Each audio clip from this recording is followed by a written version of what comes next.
आज की इस महत्वपूर्ण प्रेस वार्ता में मंचासीन आदरणीय राष्ट्रीय अध्यक्ष मल्लिकार्जुन खड़गे जी के सलाहकार और सीडब्ल्यूसी के मेंबर, सौभाग्य से हमारे उत्तराखंड से ही आप हैं, आदरणीय गुरदीप सप्पल साहब। इस प्रेस वार्ता में हमारे बीच में आदरणीय यशपाल आर्या जी, जो हमारे सीएलपी साहब हैं। प्रेस वार्ता में उपस्थित बड़े भाई, पूर्व प्रदेश अध्यक्ष, पूर्व सीएलपी आदरणीय प्रीतम सिंह जी। इस महत्वपूर्ण प्रेस वार्ता में उपस्थित आदरणीय पूर्व प्रदेश अध्यक्ष और सीडब्ल्यूसी के मेंबर आदरणीय गणेश गोदियाल जी, और उपस्थित इलेक्ट्रॉनिक और प्रिंट मीडिया से आए हुए मेरे सभी सम्मानित साथी। आज एक बहुत ही महत्वपूर्ण विषय पे आदरणीय गुरदीप सप्पल जी आप सबको संबोधित करेंगे, और ये जो कार्यक्रम आज संबोधित आदरणीय सप्पल साहब कर रहे हैं, ये देश के लोकतंत्र को मजबूत करने के लिए, और जिस तरीके से एक पार्टी की सरकार ने लोकतंत्र को कमजोर और खत्म करने की दिशा में जो कदम उठाए हैं, उनको रोकने के लिए प्रोग्राम जो जारी हुआ है, जो उत्तराखंड में 3 महीने का एक प्रोग्राम है, उस प्रोग्राम के विषय में आप जानकारी भी देंगे। अब मैं आमंत्रित कर रहा हूं आदरणीय गुरदीप सप्पल साहब को, वो आपको संबोधित करेंगे। आदरणीय गुरदीप सप्पल साहब। शुक्रिया। उत्तराखंड कांग्रेस के प्रदेश अध्यक्ष सम्मानित करण महाराज जी, उत्तराखंड कांग्रेस लेजिस्लेटिव पार्टी के हमारे नेता आदरणीय यशपाल आर्या जी, कांग्रेस पार्टी की केंद्रीय चुनाव समिति के सदस्य हमारे सीनियर नेता प्रीतम सिंह जी, और कांग्रेस वर्किंग कमेटी में मेरे सहयोगी गणेश गोदियाल जी, और आप सभी मित्र, आपका बहुत बहुत धन्यवाद इस प्रेस कॉन्फ्रेंस में उपस्थित होने के लिए।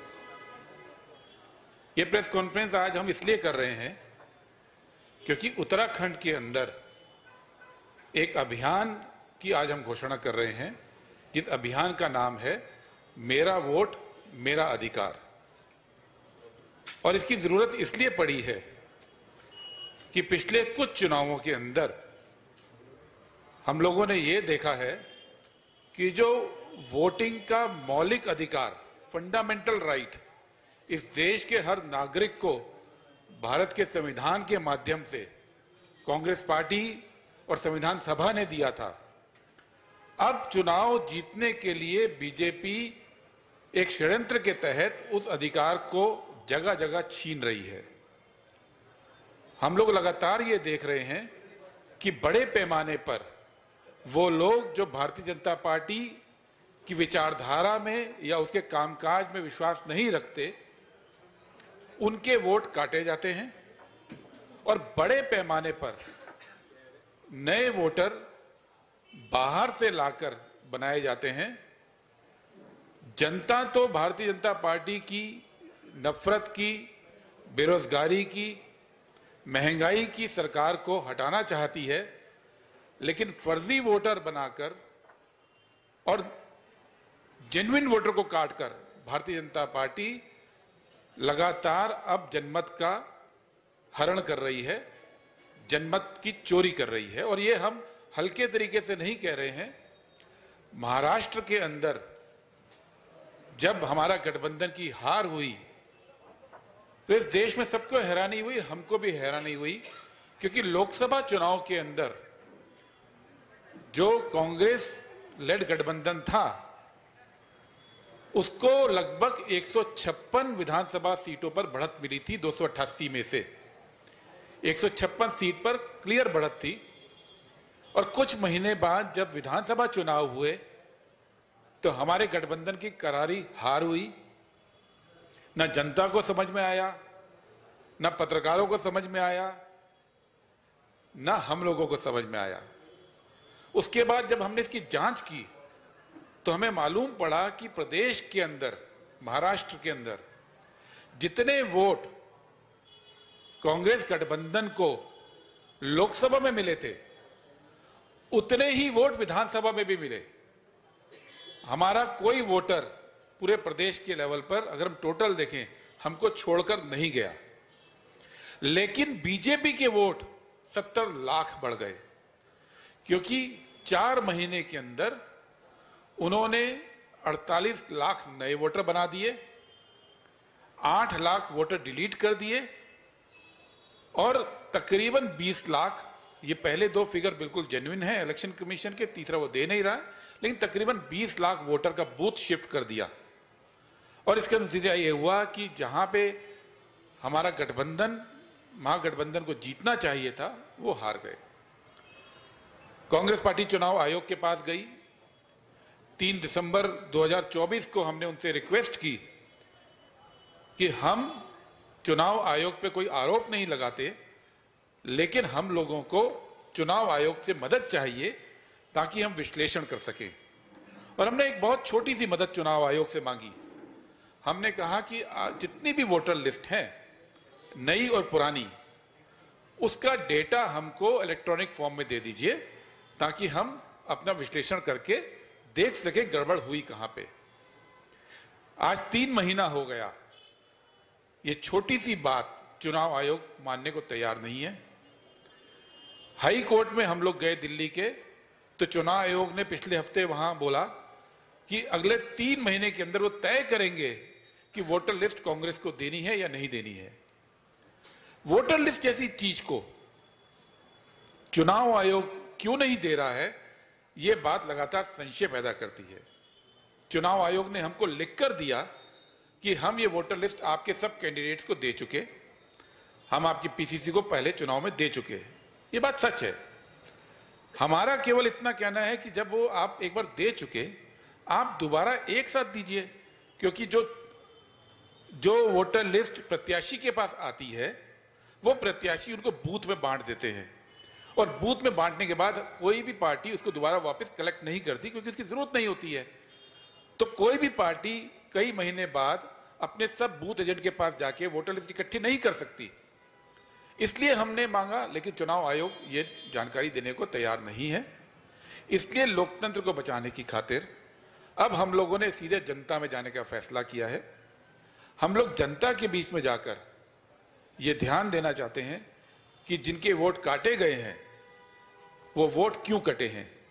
हम लोगों से बात करके पूरे प्रदेश के अंदर जो 100 नगर निकाय के चुनाव अभी हुए थे, उन 100 के 100 नगर निकाय में जिनके वोट काटे गए हैं, और केदारनाथ उपचुनाव में जो वोट काटे गए हैं, उनकी जानकारी हम लोगों से सीधा जाकर लेंगे और चुनाव आयोग से ये पूछेंगे कि इन लोगों के जो वोट काटे, वो वोट किसने कटवाया। जो इलेक्शन रिटर्निंग ऑफिसर था, उसने अपना काम क्यों नहीं किया, और जो ब्लॉक लेवल ऑफिसर था, उसने गलत रिपोर्ट क्यों दी। क्योंकि चुनाव आयोग में सिस्टम है कि अगर किसी का वोट कटता है, उसके लिए एक फॉर्म भरना होता है। वो फॉर्म कोई भी भर सकता है कि फलाना आदमी इस पते पे नहीं रहता। अगर किसी व्यक्ति ने फॉर्म गलत भरा है, तो एज अ वोटर को ये अधिकार है कि उसका मौलिक अधिकार छीनने का फॉर्म किस व्यक्ति ने भरा है। दूसरा, चुनाव आयोग का नियम है कि अगर वोट डिलीट करने की उस पर अर्जी आती है, तो इलेक्शन रजिस्ट्रेशन ऑफिसर ERO उसको एक रजिस्टर्ड पोस्ट वोटर के पास भेजनी पड़ती है, रजिस्टर्ड चिट्ठी स्पीड पोस्ट से या डाक खाने के थ्रू, जिसमें यह पूछा जाता है कि आपके वोट को काटने की एप्लीकेशन आई है, आपका वोट काटा जाए कि नहीं काटा जाए। तो कांग्रेस पार्टी जो वोटर जिनका नाम कटा है, उनके बिहाफ पे ये अभियान चलाएगी कि उनको ये डाक क्यों नहीं मिली। और तीसरा बात, चुनाव आयोग का ये भी नियम है कि अगर रजिस्टर्ड पोस्ट का जवाब वोटर नहीं देता है, तो ब्लॉक लेवल ऑफिसर को उस वोटर के घर जाना होता है, उससे मिलना होता है और एक लिखित रिपोर्ट देनी होती है। तो हम वोटर के बिहाफ पे ये भी चुनाव आयोग से और राज्य प्रशासन से, जिसने निकाय चुनाव करवाए हैं, पूछेंगे कि बीएलओ ने वोट काटने की गलत जानकारी कब दी, क्यों दी, ताकि चुनाव आयोग की जिम्मेदारी हम लोग तय कर सके। चुनाव आयोग बार बार ये कहता है कि राजनीतिक दलों को अपना काम करना चाहिए। इस बारे में चुनाव आयोग से हमारी कोई आपत्ति नहीं है। संगठन के तौर पे कांग्रेस पार्टी अपने संगठन को मजबूत करेगी, लेकिन चुनाव को निष्पक्ष कराने की और वोटर का मौलिक अधिकार को बचाने की मूल जिम्मेदारी संविधान ने पॉलिटिकल पार्टी को नहीं दी है। संविधान ने यह जिम्मेदारी चुनाव आयोग को दी है और कांग्रेस पार्टी चुनाव आयोग की इस जिम्मेदारी को तय करने के लिए पूरे प्रदेश में जमीन पे 3 महीने का अभियान चलाने जा रही है। और इसके लिए हम आप सबसे भी सहयोग चाहते हैं और प्रदेश की जनता से भी ये हम अपील करते हैं कि अगर आपका वोट कटा है तो हम एक ईमेल एड्रेस और एक व्हाट्सएप नंबर सर्कुलेट करेंगे प्रदेश की ओर से, आप वहां पे जानकारी दीजिए। कांग्रेस पार्टी आपके वोट को गलत काटने वाले के खिलाफ कार्रवाई करेगी और कांग्रेस पार्टी इस अभियान को अपने चरम पर लेके जाएगी। एक बात और जो चुनाव आयोग से हम लोग कहना चाहते हैं, भारत एक मजबूत लोकतंत्र है और ये ऐसा लोकतंत्र है जिसमें दुनिया में पहली बार हर वयस्क को, हर एडल्ट को वोटिंग राइट बिना किसी शर्त के दिया गया था। ये हमारी बहुत बड़ी उपलब्धि है भारत की, संविधान सभा की, जवाहरलाल नेहरू जी की, बाबा साहब अंबेडकर की और महात्मा गांधी जिन्होंने सबसे पहले इसकी बात की थी कि हर व्यक्ति के पास एक वोट होगा और वो बराबर का वोट होगा। और ये चुनाव आयोग जब जवाहरलाल नेहरू जी ने स्थापित किया था, उस समय वोटर को अपने अधिकार का नहीं मालूम था। उस समय किसी पॉलिटिकल पार्टी को अधिकार का नहीं मालूम था। इस देश में 90% के करीब लोग निरक्षर थे। वो कैंडिडेट का नाम और वो पार्टी का नाम पढ़ना नहीं जानते थे। तो 1950 में जब चुनाव आयोग बना, सुकुमार सेन हमारे पहले चुनाव आयुक्त बने, तो कई सारे कदम उस समय के चुनाव आयोग ने उठाए थे कि लोगों को अधिकार उनको मिले। जैसे पूरी दुनिया में पहली बार चुनाव चिन्ह का कॉन्सेप्ट हमारा चुनाव आयोग लाया, क्योंकि लोग पढ़ना नहीं जानते थे। तो एक नया कॉन्सेप्ट निकाला गया कि चुनाव चिन्ह होना चाहिए। पूरी दुनिया के अंदर इतने बड़े पैमाने पे कभी किसी ने वोट ही नहीं किया था भारत जैसे देश में। तो ये वोट आदमी बार बार ना करे, तो चुनाव आयोग ने ब्रेनस्टॉर्मिंग करके एक नया फॉर्मूला निकाला, एक नई तरह की इंक इजाद करवाई CSIR से, जो इंक आज भी इस्तेमाल होती है। ये काम चुनाव आयोग ने किया। उस जमाने में जब गाड़ियां नहीं थी, जब ट्रेनें कम थी, सड़कें नहीं थी, 2,20,000 चुनाव आयोग ने बूथ बनाए। 2,20,000 बूथ पे चुनाव भारत का पहला हुआ। तब कोई पॉलिटिकल पार्टी को यह नहीं कहा गया था कि तुम कमजोर हो, लोकतंत्र में तुम अपनी मेहनत करो। यह परंपरा चुनाव आयोग की है कि एक निरक्षर देश में, एक गरीब देश में, जो देश तब आजाद हुआ था, एक नए ढंग का चुनाव दुनिया में इस चुनाव आयोग ने कराया था। और उस चुनाव आयोग की जिम्मेदारी आज हम मानते हैं कि अगर कोई पार्टी सत्ता में रहकर जनमत को चुरा रही है, अगर कोई पार्टी सत्ता में रहकर हमारे वोटर का मौलिक अधिकार छीन रही है, तो चुनाव आयोग की जिम्मेदारी है उस पर काम करने की। चुनाव आयोग की जिम्मेदारी है कि वो अपने संविधान में दिए हुए जो अधिकार हैं उसका इस्तेमाल करें। और ये कांग्रेस पार्टी का अभियान है कि अगर चुनाव आयोग वो जिम्मेदारी नहीं ले रहा है, तो हम जनता के बीच में जाकर आंदोलन करके चुनाव आयोग को मजबूर करेंगे कि आने वाले चुनावों के अंदर कोई सरकारी तंत्र, कोई पॉलिटिकल पार्टी ये हिम्मत ना कर सके कि वो षड्यंत्र करके किसी भी वोटर का वोट चुराने का या उसका मौलिक अधिकार छीनने का दुस्साहस करे। इसलिए कांग्रेस पार्टी उत्तराखंड के अंदर ये पहल कर रही है। हम 2 राज्यों के अंदर इसको करने जा रहे हैं, एक उत्तराखंड और एक महाराष्ट्र। उत्तराखंड में सभी 100 नगर निकायों में हम लोग इस अभियान को चलाएंगे, जिसके तहत हम RTI डालकर 3 जानकारी मांगेंगे। एक जानकारी कि वोट काटने की एप्लीकेशन किस व्यक्ति ने दी, दूसरी जानकारी रजिस्ट्री जो पोस्ट है वो ERO ने कब भेजी, और तीसरी जानकारी बीएलओ ने वोटर को कब मुलाकात की और क्या रिपोर्ट दी, ये हर उस वोटर का अधिकार है जिसका वोट इस प्रदेश में काटा गया है। और ये आरटीआई के लिए साथ साथ हम जमीन पर धरना प्रदर्शन का भी एक प्रोग्राम लेकर आ रहे हैं, जो आने वाले दिनों में कांग्रेस अध्यक्ष सीएलपी साहब और हमारे बाकी लीडर आपके सामने रखेंगे। और दूसरा, 3 नगर निगम जिसमें हल्द्वानी है, जिसमें कोटद्वार है, जिसमें पिथौरागढ़ है, और एक विधानसभा क्षेत्र केदारनाथ, वहां पे हम घर घर जाएंगे पूरे कॉन्स्टिट्यूएंसी के अंदर, और जितने लोगों का वोट कटा है उनसे मुलाकात करेंगे, और जितने नए वोटर बनाए गए उनकी जांच करेंगे कि कितने जेन्युइन वोटर हैं, कितने फर्जी वोटर हैं। मैं एक आंकड़ा आप लोगों को देना चाहता हूं उत्तराखंड का। पिछले साल 3 उपचुनाव हुए, हम लोग बद्रीनाथ जीते, हम लोग मंगलोर जीते, लेकिन हम लोग केदारनाथ हारे। केदारनाथ का कुछ आंकड़ा आपके सामने मैं रखना चाहता हूं। केदारनाथ में कांग्रेस पार्टी का वोट शेयर 12,000 से 18,000 हुआ।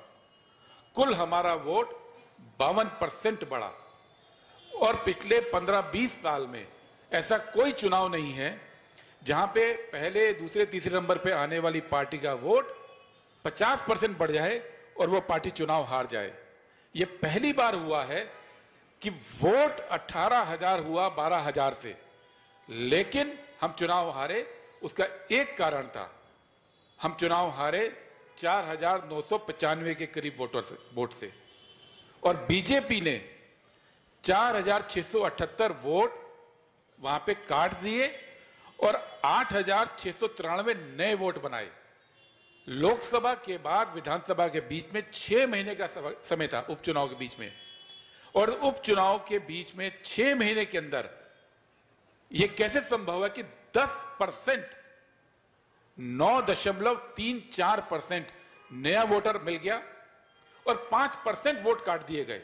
यह बहुत बड़ी संख्या है। इस संख्या के चलते केदारनाथ का जनमत बीजेपी ने कांग्रेस से चुराया है, और इसलिए हम केदारनाथ में भी हर घर पे हर उस वोटर को मिलेंगे जिस वोटर का वोट छीना गया है, और हर उस वोट की जांच करेंगे जिस वोट को नया रजिस्ट्रेशन हुआ है, और अगर फर्जी बना गया है तो हम इस लड़ाई को उसके अंतिम मुकाम तक लेकर जाएंगे। शुक्रिया। अब मैं आदरणीय सीएलपी साहब से रिक्वेस्ट करूंगा कि वो अपनी बात रखेंगे। धन्यवाद। हमारे कांग्रेस वर्किंग कमेटी के सदस्य, मेंबर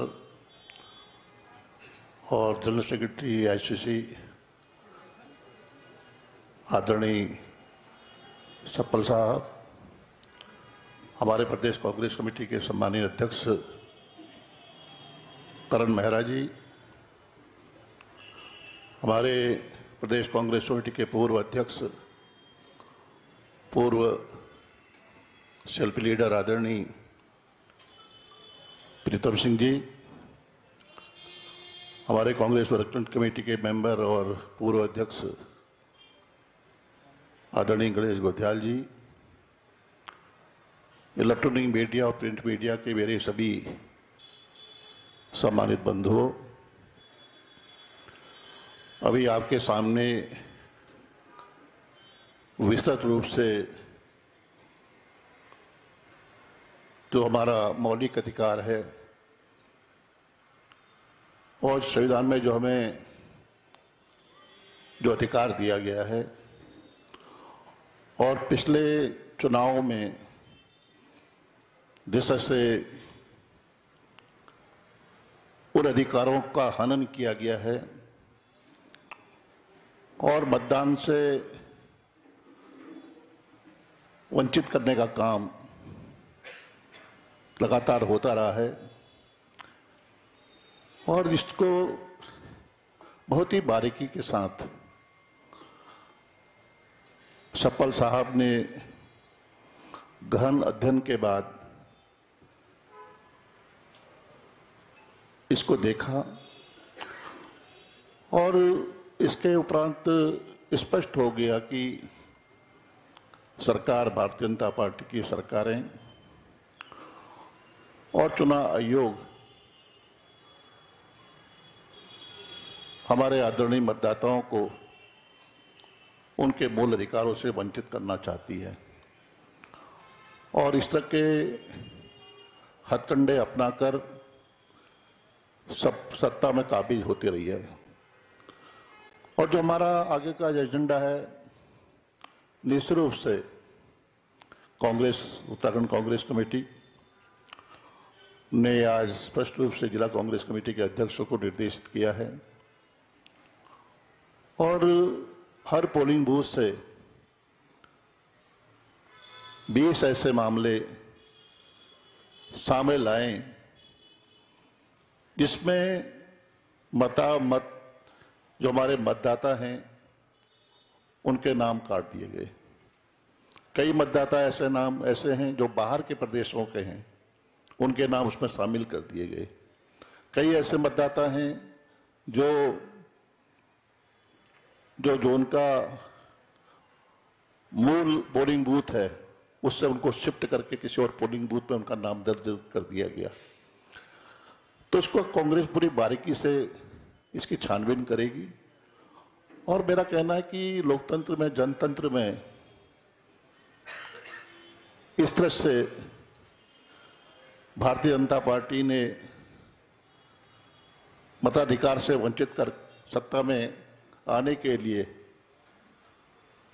जो खेल खेला है, हम जनता के बीच में जनता को भी बताना चाहते हैं कि भारतीय जनता पार्टी किस तरह से सत्ता में काबिज होने के लिए अपने सरकारी मशीनरी का, और चुनाव आयोग भी कहीं न कहीं इसमें संलिप्त सा दिखाई देता है।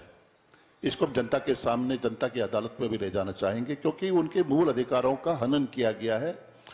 और मुझे विश्वास है कि हम आने वाले 3 महीनों में प्रदेश कांग्रेस कमेटी और जिला कांग्रेस कमेटी के, जो महानगर कांग्रेस कमेटी के अध्यक्षगण हैं, सब मिलकर इस मुहिम को आगे बढ़ाएंगे और जो असली सच है वो आप सबके सामने भी और जनता के सामने लाने का हम काम करेंगे। आप सबका बहुत बहुत धन्यवाद। अब मैं आप सबके बीच में आदरणीय सीईसी के मेंबर प्रीतम सिंह जी से निवेदन करूंगा, वो अपना संबोधन करें। आदरणीय सप्पल साहब, प्रदेश कांग्रेस कमेटी के सम्मानित अध्यक्ष जी, नेता प्रतिपक्ष सम्मानित आर्या जी, पूर्व प्रदेश कांग्रेस कमेटी के अध्यक्ष मेरे बहुत ही सम्मानित साथी गणेश कुदियाल जी, प्रेस के मेरे सम्मानित साथियों, अभी सप्पल साहब ने, आर्या जी ने बड़े विस्तार से देश के लोकतंत्र पर जो लगातार हमला हो रहा है और मतदाताओं से उनके मत का अधिकार छीन करके सत्ता हासिल करने का जो प्रयास किया जा रहा है, उसके बारे में अपनी अपनी बातें कही। उन तमाम बातों से अपने आप को शपथ करता हूँ। साथियों, अभी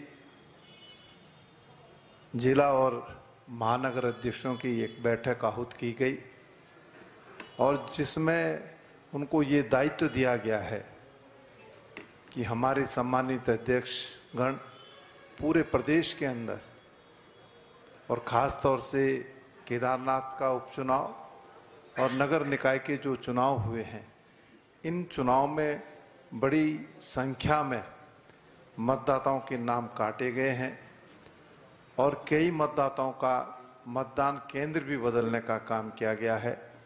तो इस तरीके का जो कुत्सित प्रयास चुनाव आयोग और सरकार के इशारे पर हुआ है, उससे पर्दा उठाने की आवश्यकता है। सप्पल साहब ने अभी कहा केदारनाथ के परिप्रेक्ष्य में हम बद्रीनाथ भी जीते, मंगलौर भी जीते, लेकिन केदारनाथ जीतने के लिए सरकार ने जो कार्य किया वो आंकड़े भी आपके सामने प्रस्तुत किए गए और केदारनाथ उपचुनाव में आपने और हमने देखा कि किस तरीके से सरकारी मशीनरी का खुलेआम दुरुपयोग हो गया और सरकारी मशीनरी के साथ साथ चुनाव आयोग के संरक्षण में केदारनाथ उपचुनाव जीतने का काम सत्ता में बैठे हुए लोगों ने किया है। और नगर निकाय के चुनाव में आपके सामने है कई ऐसे प्रतिष्ठित लोग जिनका मतदान केंद्र बदलने का काम किया गया है। अब जब मतदान केंद्र बदला जाएगा तो स्वाभाविक बात है कि हर व्यक्ति फिर वोट देने में उतना अपनी इच्छा नहीं रखता जितनी उससे पहले जब जिस मतदान केंद्र पर वो वोटर रहता और रहती है। तो उससे तीन काम हुए, वोट का मत प्रतिशत भी गिरा, नए वोटर जो बाहर से लोग थे उनको मतदाता बनाया गया और मतदाता बनाने के साथ साथ कई लोगों के जो है वोट भी काटे गए। तो ये लोकतंत्र पर सीधे सीधे प्रहार है। लोकतंत्र की हत्या करने का काम चुनाव आयोग और सरकार के इशारे पर इस देश के अंदर हो रहा है, जिसकी वानगी महाराष्ट्र में देखने को भी मिली है, जिसका उल्लेख अभी हमारे बहुत ही सम्मानित आदरणीय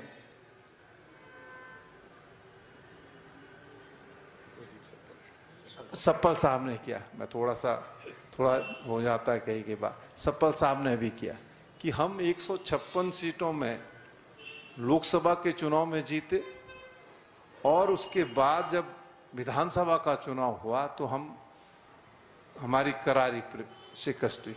और इसीलिए कांग्रेस नेतृत्व ने ये निर्णय लिया और राहुल गांधी जी ने तो प्रथम पंक्ति में आकर के इस बात को कहा कि महाराष्ट्र के चुनाव में व्यापक स्तर पर धांधली हुई है और जब इसकी जांच की गई, जिसका जुम्मा सप्पल साहब के कंधों पर था, तो सप्पल साहब ने वो आंकड़े आपके सामने रखे जो महाराष्ट्र के चुनाव में हमारे सामने हैं। तो इस तरीके से अगर लोकतंत्र की हत्या होगी तो कांग्रेस मौन नहीं रह सकती है। और प्रदेश कांग्रेस कमेटी जहां एक ओर ये अभियान चलाएगी कि हम मतदाताओं तक जाकर के उनके परिप्रेक्ष्य में उनसे बात करें, वहीं दूसरी ओर हम सड़क पर उतर करके भी इस सरकार का चुनाव आयोग के खिलाफ संघर्ष करने का काम करेंगे। ये बात मैं आज आपके माध्यम से कहना चाहता हूँ। धन्यवाद। अब मैं आदरणीय गणेश गोदियाल जी जो हमारे कांग्रेस वर्किंग कमेटी के सदस्य हैं उनसे निवेदन करूंगा कि जो इसमें फर्दर हमारी कुछ डिटेल्स हैं उनको आपके बीच में देने के काम करेंगे। धन्यवाद अध्यक्ष जी।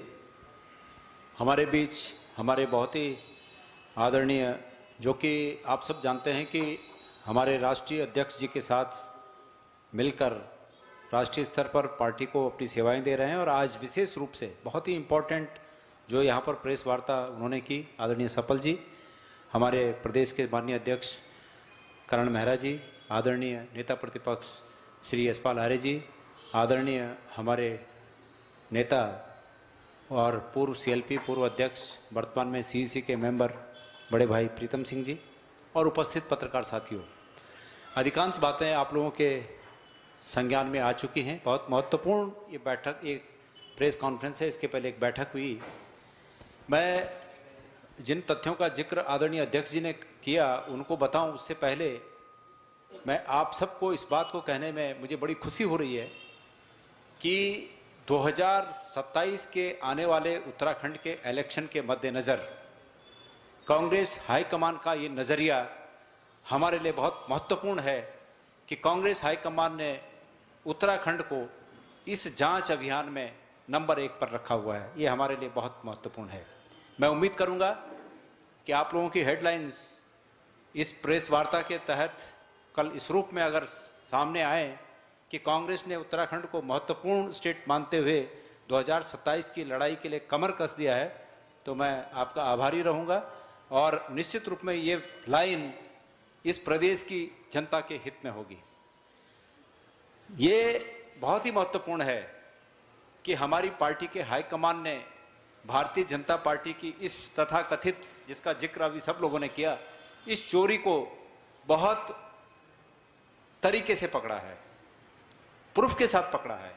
हम इसके लिए प्रमाण जुटाएंगे, जनता की अदालत में भी जाएंगे और आवश्यकता पड़ी तो सभी जगह जहां तक इसका प्रतिकार हो सके वहां तक उनकी इस कोशिश का प्रतिकार करेंगे। जिस कार्यक्रम की घोषणा यहां पर आदरणीय सप्पल जी ने की, उस कार्यक्रम को प्रभावी बनाने के लिए हमारे तमाम जिलाध्यक्षों के साथ आज आपकी बैठक हुई। हम सब लोग उस बैठक में शामिल थे और इस कार्यक्रम को और प्रभावी बनाया जा सके, आने वाले 20, 21, 22 तारीख को हम सब लोग हमारे हाईकमान के निर्देश पर ट्रेनिंग प्रोग्राम आयोजित करेंगे, जिसमें कि उम्मीद करता हूं कि सचिन राव जी उस ट्रेनिंग प्रोग्राम में आएंगे और इस कवायद को अंजाम तक कैसे पहुंचाना है, कहां कहां तकनीकी रूप में क्या क्या जानकारियां आवश्यक हैं, उनका पूरा एक डिटेल बनाकर प्रत्येक जिलाध्यक्ष को पार्टी के प्रत्येक अधिकारी तक पहुंचाया जाएगा। और साथ साथ में अन्य बातें भी जो कि उन हमारे पदाधिकारियों को और कांग्रेस के कार्यकर्ताओं को और प्रभावी तरीके से काम करने के लिए सहयोगी हो सकें, वो तमाम ट्रेनिंग है उस ट्रेनिंग प्रोग्राम में दी जाएंगी। तो एक ट्रेनिंग प्रोग्राम आयोजित किया जाएगा। मैं इस रूप में, निजी रूप में भी सप्पल जी का आभारी हूं कि वो इस प्रदेश के निवासी भी हैं और उन्हें ये चिंता है कि इस प्रदेश में 2027 में कांग्रेस को वापस लाना है। मैं उनके इस डेडिकेशन से, मेरी ऊर्जा में, हम सब की ऊर्जा में, जो हम लोग बैठे हैं और हमारे साथ साथ जो अन्य लोग इस प्रोग्राम को, इस चीज़ को देख रहे होंगे, उन सब की ऊर्जा में गुणात्मक इजाफा हुआ है। ये जानकर बहुत खुशी होती है कि कांग्रेस हाईकमान ने कमर कस ली है कि 2027 में उत्तराखंड से जीत हासिल करते हुए हम देश में जीत हासिल करेंगे। आप सब लोगों का बहुत बहुत धन्यवाद। अब आप लोगों की तरफ से अगर कोई भी क्वेश्चंस हैं तो we are ready for that.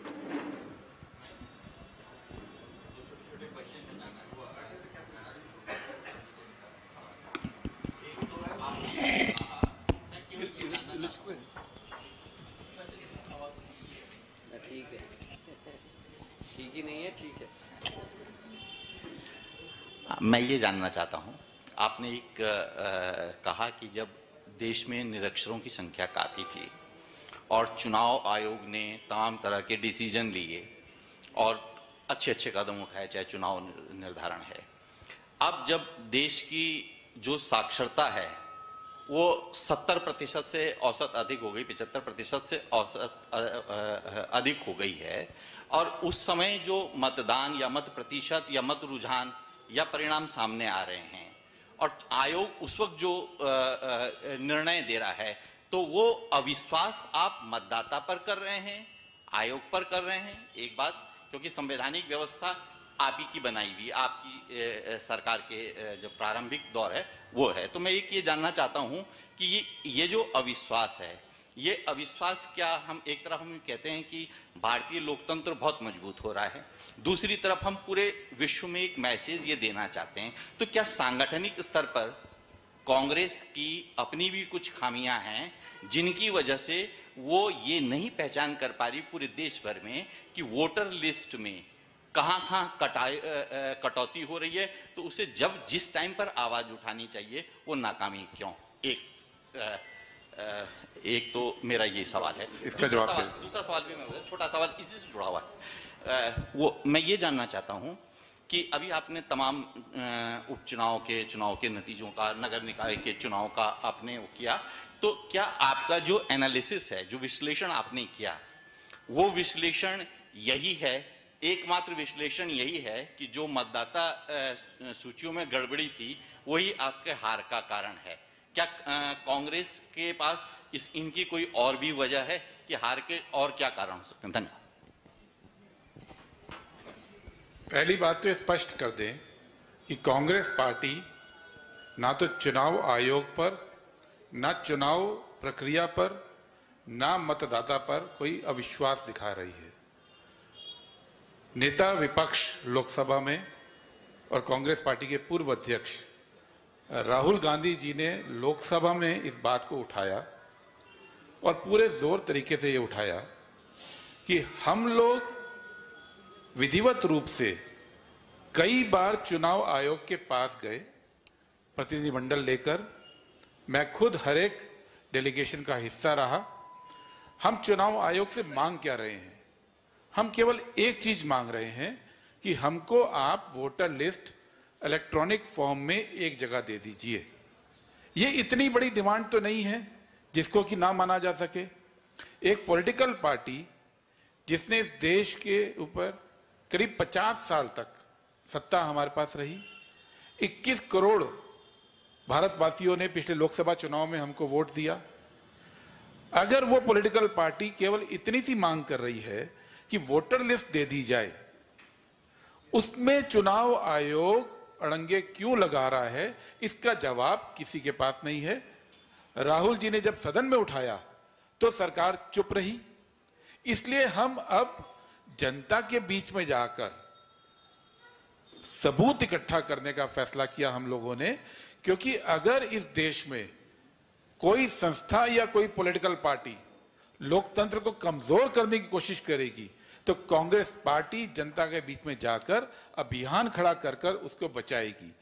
ये लोकतंत्र के प्रति हमारी कमिटमेंट का सबूत है, ये हमारे अविश्वास का सबूत नहीं है। अभी आपने कहा कि हम वोटर लिस्ट पे काम क्यों नहीं करते।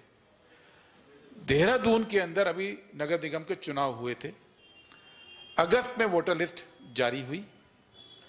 अगस्त की वोटर लिस्ट में लगभग 96,000 वोट कटे थे। उसके बाद दिसंबर में चुनाव आयोग ने कैंप लगाए और वोटर लिस्ट में जो 7,22,000 से बढ़कर 8,16,000 हो गए, रिनोवेट वो रेस्टोर हो गए, क्योंकि पॉलिटिकल पार्टियों ने, वार्ड मेंबरों ने, जो लोग चुनाव लड़ना चाहते थे, उन सब ने इस पे काम किया और वोटर लिस्ट में दोबारा से 93,000 लोग जुड़ गए। लेकिन वो पोलिंग के 2 दिन पहले जो देहरादून नगर निगम की वोटर लिस्ट आई, उसमें 32,000 नाम और कट गए थे। अब मेरा सवाल आप लोगों से ये है कि अगर 2 दिन पहले कोई वोटर लिस्ट आती है और उसमें 32,000 लोगों का नाम कट जाता है, तो उन लोगों के पास क्या ऐसा रास्ता है कि वो चुनाव आयोग के पास जाके, या इस मामले में नगर निकाय का जो चुनाव करा रही थी संस्था हमारी राज्य सरकार की, उसके पास जाके कहां अपील करते? उनको 2 दिन पहले पता लग रहा है उनका वोट कट गया है। इसमें कोई पॉलिटिकल पार्टी के पास, किसी मतदाता के पास कोई सॉल्यूशन ही नहीं है। इसलिए हम इस खतरे से लोगों को आगाह कर रहे हैं कि पूरे देश के अंदर हम लोग सक्रिय हैं। जो हमारी ड्यूटी है उसको हम और दुरुस्त करेंगे, लेकिन जो चुनाव आयोग की ड्यूटी है वो तो चुनाव आयोग को काम करना पड़ेगा। कांग्रेस पार्टी बड़ी पार्टी है, मान लिया, हम करेंगे। इस देश में अधिकार तो एक निर्दलीय को भी चुनाव लड़ने का है। उस निर्दलीय के पास तो सारे बीएलए नहीं होंगे, हर बूथ पे आदमी नहीं होगा, छोटी पार्टियां भी चुनाव लड़ती हैं, तो उनके अधिकारों की रक्षा कौन करेगा? क्या हम ये कह रहे हैं कि जब तक हर एक पार्टी भारतीय जनता पार्टी के मुकाबले संगठन तैयार नहीं कर लेगी, तब तक इस देश में लेवल प्लेइंग फील्ड चुनाव आयोग तैयार नहीं करेगा? क्या हम ये लोकतंत्र की व्याख्या कर रहे हैं कि सारी पार्टियां पहले भारतीय जनता पार्टी के मुकाबले खड़ी हो जाएं संगठन के रूप में, उसके बाद चुनाव आयोग जो है लेवल प्लेइंग फील्ड दे देगा? ये तो लोकतंत्र की नहीं है। लोकतंत्र ये कहता है कि एक निर्दलीय भी अगर चुनाव लड़ेगा उसको भी लेवल प्लेइंग फील्ड मिलना चाहिए, और ये जिम्मेदारी चुनाव आयोग की है। यही बात राहुल जी ने लोकसभा में कही है, यही बात राहुल जी ने अपनी प्रेस कॉन्फ्रेंस में कही है, और इसीलिए हमने राष्ट्रीय स्तर पे एक टीम बनाई है, ईगल टीम, जो अब हर रोज इस इशू पे काम कर रही है। और उत्तराखंड में भी हमने 3 सदस्यीय टीम बनाई है, जो इस टीम इस पूरे अभियान को लोगों के बीच कैसे ले जाना है और लोगों के अधिकार की रक्षा कैसे करनी है, उस पर काम करेगी।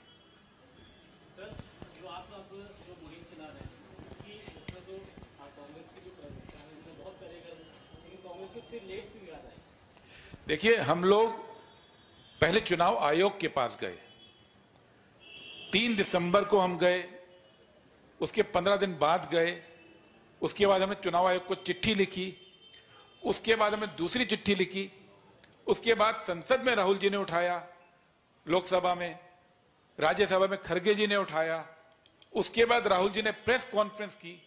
ये 3 महीने की प्रक्रिया हमारी उम्मीदों से जुड़ी थी कि हम एक जेन्युइन डिमांड कर रहे हैं और इस देश की संस्थाएं उसको मानेंगी।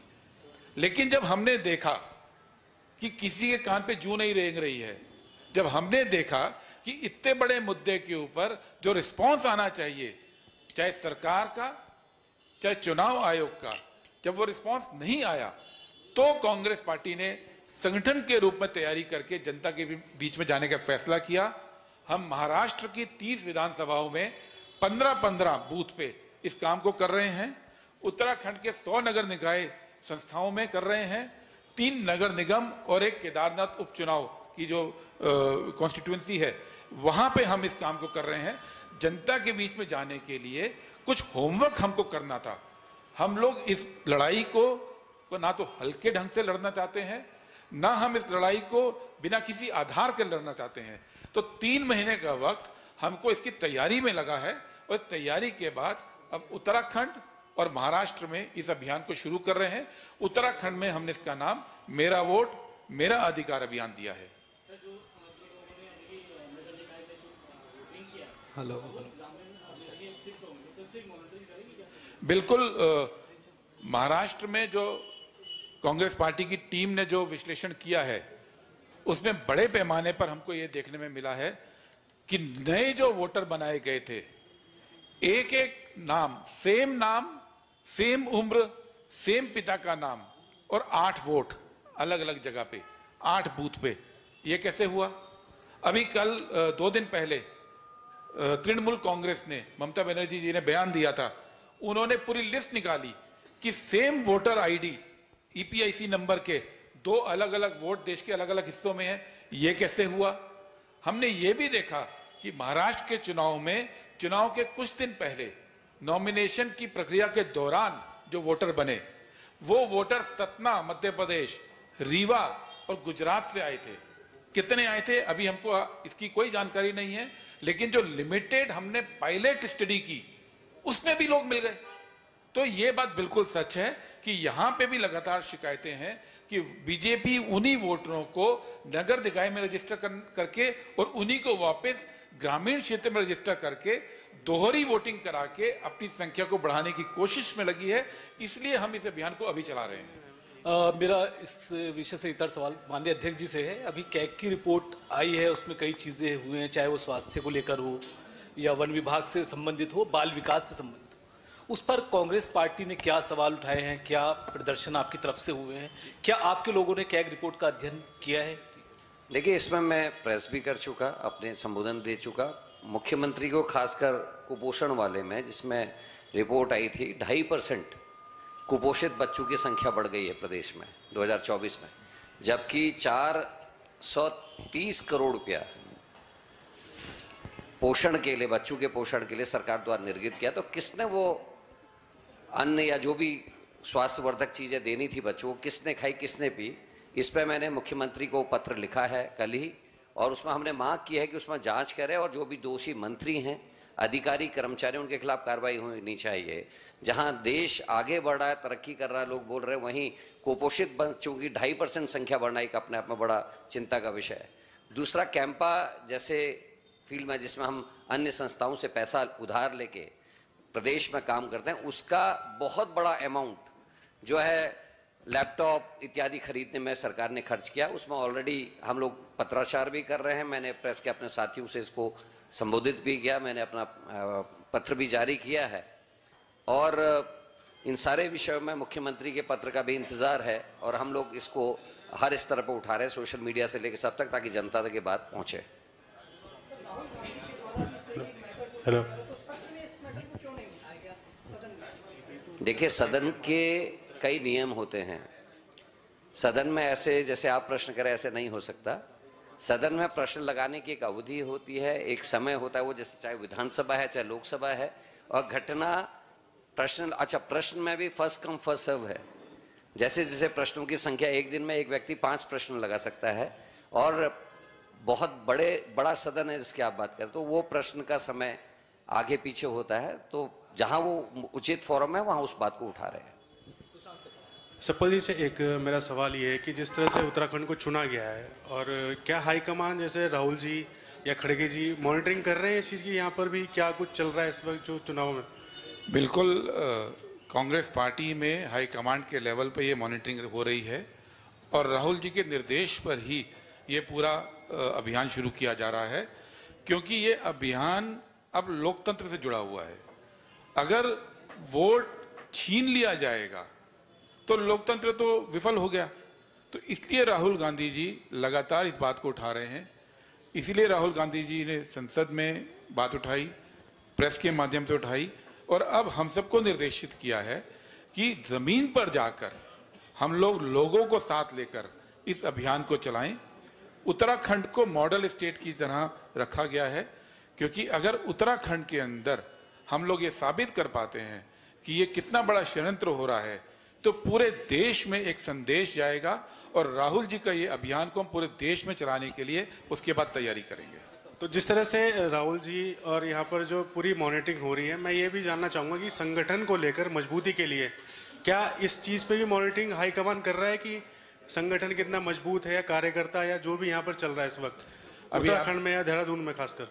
अभी 2 दिन पहले दिल्ली के अंदर हमारे उत्तराखंड के सभी वरिष्ठ नेता इस बार में बैठ के बातचीत की थी, सबने सब एक मत थे।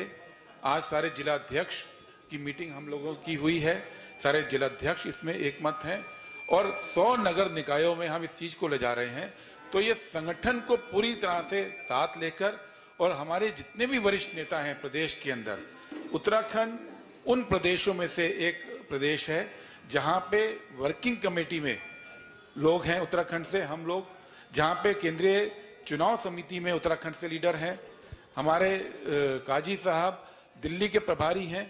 तो राष्ट्रीय लेवल पे उत्तराखंड की शायद सबसे ज्यादा प्रतिनिधित्व है। प्रदेश में हमारे लीडर्स हैं, सीएलपी साहब हैं, प्रदेश अध्यक्ष हैं, सारे मिलकर इस बात में एक मत हैं।